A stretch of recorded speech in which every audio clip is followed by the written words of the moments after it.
Director Venkat Prabhu இயக்கத்துல நம்ம தளபதி விஜய் அவர்கள் நடிச்சுக்கிட்டு இருக்க GOAT the greatest of all time இந்த படத்துக்குமே வேர்ல்டு வைடு ஒரு பயங்கரமான எக்ஸ்பெக்டேஷன் இருக்கு. இந்த வருடம் தீபாவளி அப்படி இல்லைனாக்கா ஆகஸ்ட் 15, அதாவது ஆகஸ்ட் 15 முடியல அப்படின்னு சொன்னா தீபாவளிக்கு இந்த படத்தை தியேட்டருக்கு கொண்டு வராங்க. கண்டிப்பா இந்த திரைப்படம் நம்ம தளபதி விஜய்க்கு ஒரு டிஃப்ரெண்டான ஜானர்ல ஒரு புதுமையான ஒரு முயற்சியா இந்த படம் இருக்கும் அப்படின்ற மாதிரி நான் எதிர்பார்க்கிறேன். ஏன்னா டைம் டிராவலை பேஸ் பண்ணி இந்த படத்தை எடுக்கிறாங்க.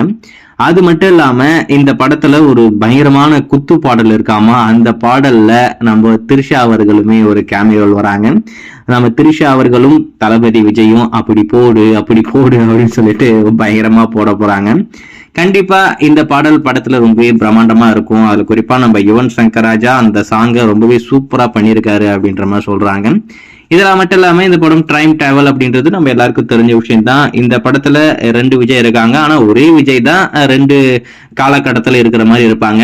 அதுல ஒரு விஜய் வந்து நெகட்டிவ் ஷேடு அப்படின்ற மாதிரி ஒரு தகவல் வந்திருக்கு. அதாவது வில்லன் ரோல் பண்ணியிருக்காரு அப்படின்ற மாதிரி சொல்றாங்க. அப்போ தளபதி விஜய்க்கு தளபதி விஜயே வில்லனா அப்படின்றதுதான் எனக்கு இருக்கிற ஒரு கேள்வி. இதெல்லாம் மட்டும் இல்லாம நேத்து படத்தரப்புல ஒரு முக்கியமான அப்டேட் சொல்லியிருக்காங்க. என்னன்னா இந்த கோ டு மூவி படத்தோடைய அபிஷியல் அப்டேட் உங்களுக்கு கூடிய சீக்கிரம் வரப்போகுது, நீங்க வெயிட் பண்றதுக்கு கண்டிப்பா வர்த்தா இருக்கும் அப்படின்ற மாதிரி சொல்லியிருக்காங்க. இப்ப வரப்போகுதுன்னா அது பசிங்களா தான் இருக்க வேண்டியது. ஸோ அதுக்கான அப்டேட் தான் அவங்க சொல்ல போறாங்க அப்படின்ற மாதிரி நான் எதிர்பார்க்கிறேன். ஸோ ஏதோ ஒன்று கோ டு மூவி படத்தோடைய அபிஷியல் அப்டேட் நம்மளுக்கு கூடிய விரைவில் காத்துக்கிட்டு இருக்கேன்.